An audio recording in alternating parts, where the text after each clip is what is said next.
আসসালামু আলাইকুম। SS agro ফার্মে আমাদেরকে স্বাগতম। আশা করছি সকলে ভালো আছেন। আলহামদুলিল্লাহ আমিও ভালো আছি আল্লাহর মধ্যে। দেখতে পাচ্ছেন আলহামদুলিল্লাহ আমাদের মুরগির অবস্থা। প্রথমে একটু বাইরের অবস্থা দেখায়। আকাশটা একদম গুমোট হয়ে আছে। এখন বাজে প্রায় 5:40। দুপুর থেকে মেঘ করছে, কিন্তু এখনও বৃষ্টি হয়নি একটুও, কিন্তু একটু বাতাস আছে এবং ওয়েদারটাও ঠান্ডা আছে আলহামদুলিল্লাহ। দেখতে পাচ্ছেন আমাদের মুরগির বর্তমান পরিস্থিতি আমি একটু দেখাই আপনাদেরকে সম্পূর্ণ। আপনাদেরকে গতকালকে একটা ভিডিও দিয়েছিলাম, যে ভিডিওতে আমরা আমাদের মুরগির ভ্যাকসিনের বিষয়টা আপনাদেরকে দেখিয়েছিলাম। আলহামদুলিল্লাহ আজকে আমরা আমাদের বাচ্চাগুলোকে অটো ড্রিঙ্কার নামিয়ে দিয়েছি। দেখতে পাচ্ছেন তারা এখান থেকে কিন্তু পানি খাচ্ছে। আমি যদি আপনাদেরকে দেখাই, একটু দিকে আসি, দেখুন এই ড্রিঙ্কার থেকে খাচ্ছে। এটা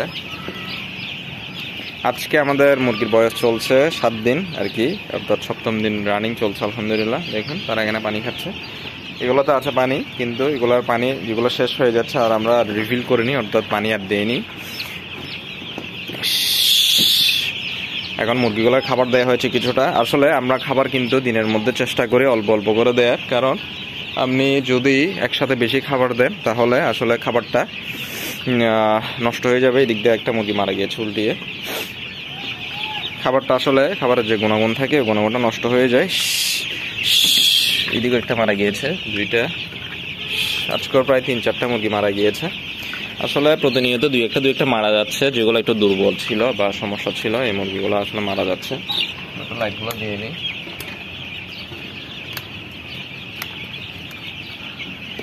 লাইটগুলো দিয়ে দিয়েছি। দেখতে পাচ্ছেন মাশাআল্লাহ আমাদের বাচ্চাগুলো খাবার খাচ্ছে।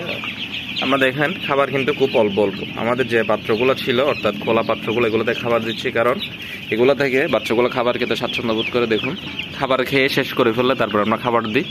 আসলে আমরা চেষ্টা করি খাবারের উপর খাবার না দিতে। আমি আপনাদেরকে আজকে একটু খাবারের বিষয়টা শেয়ার করি। অনেকে আছে আমি দেখতে পাই আমাদের এই ছোট পাত্রের মতো যে পাত্রগুলো আছে বা বড় পাত্র যাই হোক না কেন, পুরো পাত্র একদম পুড়িয়ে দেন, অর্থাৎ সম্পূর্ণ করে ফিল আপ করে দেন খাবার দিয়ে। পাত্র দেন কম, কিন্তু প্রত্যেকটা পাত্রে ওভারলোড করে খাবার দেন, একদম উঁচু করে আর কি। তো এর ফলে হয় কি, বাচ্চাগুলো খাবার খেয়ে কিছুটা কমানোর পর আবার আমরা ওখানে খাবার দেন। আসলে এখানের মধ্যে নিচে যে খাবারগুলো থাকে, ওই খাবারগুলো আসলে আস্তে আস্তে জমে থাকতে শেষ না হওয়ার কারণে ওগুলা ফাঙ্গিসাইড হয়ে যায় বা ফাঙ্গাসে ইনফেক্টেড করে, আক্রান্ত করে। একটা সময় গিয়ে ওই খাবারটা খেলে মুরগির বিভিন্ন ধরনের পেটের সমস্যা হতে পারে এবং কক্সিডিয়া সহ নানা ধরনের যাবতীয় যে সকল সমস্যাগুলো আছে ওই সমস্যাগুলো হতে পারে। তা আপনারা অবশ্যই নিয়ম করে মুরগিকে 3 বার খাবার দিবেন। আমরা বড় হলে 3 বার দিই এবং ছোট অবস্থায় ঘন দিই। এখন দেখতে পাচ্ছেন খাবার দিচ্ছি। এবং রাতে আপনারা সকাল পর্যন্ত যে সময় আপনারা খামারে আসেন ততক্ষণ পর্যন্ত যাতে মোটামুটি পর্যাপ্ত খাবার থাকে ওভাবে দিবেন, যেন শর্ট না করে, অর্থাৎ কিছুটা যাতে বেশি থাকে। আর দিনের মধ্যে আপনি যদি খামার ভিজিট করতে পারেন কিছু দিবেন অল্প অল্প। এখন যেন আমরা দিয়েছি, মুরগিগুলোকে হাঁটিয়ে দিয়েছি এবং খাবার দিয়েছি, সবাই খাচ্ছে কম বেশি। 80% মুরগি খাচ্ছে আর 20% মুরগি হয়তো এদিক সেদিক ছোটাছুটি করছে। দেখুন মাশাআল্লাহ পানি খাচ্ছে। আসলে খাবার দেওয়ার নিয়মটা যদি আপনি ওদেরকে এভাবে করে ফেলেন তাহলে ওরা দেখবেন খাবার খেয়ে আপনার নির্দিষ্ট টাইমে শেষ করে ফেলবে। আপনি যদি দেখতে পান নির্দিষ্ট টাইমের আগে অনেক আগে শেষ হয়ে যাচ্ছে, তাহলে প্রয়োজনে খাবার একটু প্রত্যেক বেলায় বাড়াবেন। তাহলে হবে কি, মুরগিগুলোর মুখে যে রুচিটা আছে ওই রুচি থাকবে। অনেকে বলে মুরগি খাবার ছিটায়, মুরগি খাবার খাচ্ছে না, তারপরে হচ্ছে কি মুরগি ওজন আসছে না বা নানা ধরনের সমস্যা আর কি। আল্লাহর মধ্যে আমাদের মুরগি এই ধরনের কোনো সমস্যা হয় না। খাবার ছিটানো বা খাবার না খাওয়া এই ধরনের কোনো সমস্যা হয় না। আমরা যেহেতু একটা ডায়েট মেনটেন করি, আমরা যেমন সকালে নাস্তা, দুপুরে লাঞ্চ করি এবং বিকাল আবার নাস্তা করি, রাতে ডিনার করি, মুরগির ক্ষেত্রেও ঠিক সেম। আপনারা যদি ডায়েট মেনটেন করেন, ডায়েট ফলো করেন, তাহলে অবশ্যই আপনারা ভালো কিছু পাবেন ইনশাআল্লাহ। তো আপনারা অবশ্যই সে সকল বিষয়গুলো মাথায় রেখে মুরগি পালন করবেন। শুধু মুরগি পালন করে মুরগিকে পানি খাবার দিলে হবে না এবং ইচ্ছার মতো ওষুধ দিলে হবে না। খাবারের নিয়মটা, পানির নিয়মটা অবশ্যই, পানি 24 ঘন্টায় চলবে, পানি যাতে শর্ট না পড়ে, কিন্তু খাবারটা নিয়ম করে দিবেন। মাশাআল্লাহ দেখতে পাচ্ছেন আমাদের মুরগির চেহারা কিন্তু আল্লাহর রহমতে আগের চেয়ে অনেক পরিবর্তন হয়েছে। আমরা আপনাদেরকে ইনশাআল্লাহ 1 সপ্তাহ পরে, অর্থাৎ কালকে 7 দিন শেষ হবে, কালকে সকালে আমরা একটা ভিডিও করে দেখাবো ওজন কেমন হয়েছে বাচ্চা। আর একটা বিষয় আমি আপনাদেরকে দেখাই, আমরা একটা ওষুধ দিচ্ছি, ওটা একটু আমি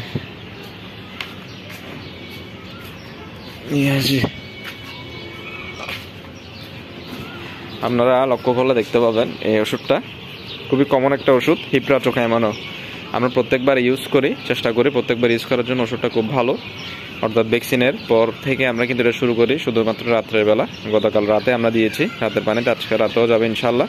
আর আজকে থেকে আমরা আর আমাদের ছোট পাত্রগুলো দিব না, আমরা এটা দিচ্ছি 1 ml ওষুধ 1 লিটার পানিতে। আমি আবার বলছি 1 ml ওষুধ 1 লিটার পানিতে, মাত্র 200 টাকা মনে 100 ml দাম।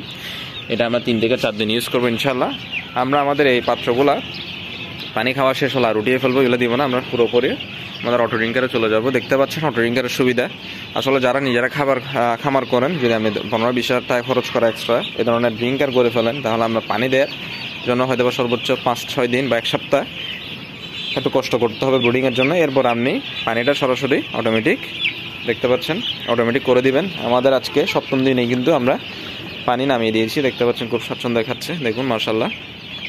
তা আমরা এটা করতে পারেন। আমরা এখন ট্যাঙ্কের মধ্যে আমাদের যাবতীয় ওষুধপত্র যা আছে সবগুলো দিব নির্দিষ্ট পরিমাণ করে, অর্থাৎ আমরা যে পরিমাণ পানি খাই 3 বেলায় সেই পরিমাণ ভাগ করে এরপর নির্দিষ্ট পরিমাণ আমরা ওষুধটা দিই। আমরা এইভাবে ইউটিলাইজ করছি এটা। অনেকে আছে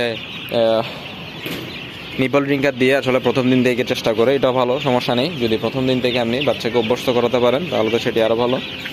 তো সকলে দোয়া করবেন যেন ভালো কিছু হয় এবং শেষ পর্যন্ত ভালো কোনো কিছু যাতে আসে। আর আমাদেরকে আমি চেষ্টা করি আমাদের ডে টু ডে যে সকল কাজকর্মগুলো আছে সেগুলো দেখানোর। দেখতে পাচ্ছেন আমাদের লিটারটা একটু বসা আছে, কারণ স্প্রে করে দেয় এগুলো যাতে ধুল না ওঠে। আমি হাঁটছি এখানে, যদি ধুলা ওঠে আমার নিজেরও সমস্যা হয় মাস্ক ইউজ না করলে। তো চেষ্টা করি যতটা সম্ভব আপনাদেরকে আমরা যেটা করি সেটা দেখানোর। এখানে বাড়িয়ে বলার কোনো কিছু নেই। আমি নিজে করছি খামার, যেটা লেবারের কাজ সেটা লেবার দিয়ে করায়, বাকিগুলো নিজে করি। দেখুন পানি পরিষ্কার পানি আসছে, পানিটা ঠান্ডা আজকে যেহেতু ওয়েদারটা ঠান্ডা আছে। তো ভালো থাকবেন, আজকের মতো এখানে শেষ করছি। এবং আমার পরামর্শগুলো ভালো লাগলে অবশ্যই আমাদের চ্যানেলটি সাবস্ক্রাইব করে আমাদের পাশে থাকবেন। যারা নতুন আছেন আপনারা চাইলে আমাদের চ্যানেলটা ফলো করতে পারেন, এবং আমার যদি কোনো প্রকার ভুল ত্রুটি হয়ে থাকে অবশ্যই আমাকে পরামর্শ দিবেন আমার কি ভুল হয়েছে, এবং ভুলগুলো ক্ষমা সুন্দর দৃষ্টিতে দেখবেন। এবং আমাদের যদি কোনো পরামর্শ থাকে অবশ্যই পরামর্শটা আমার সাথে শেয়ার করবেন। সকলে সুস্থতা কামনা করি। আজকের মতো এখানে শেষ করছি।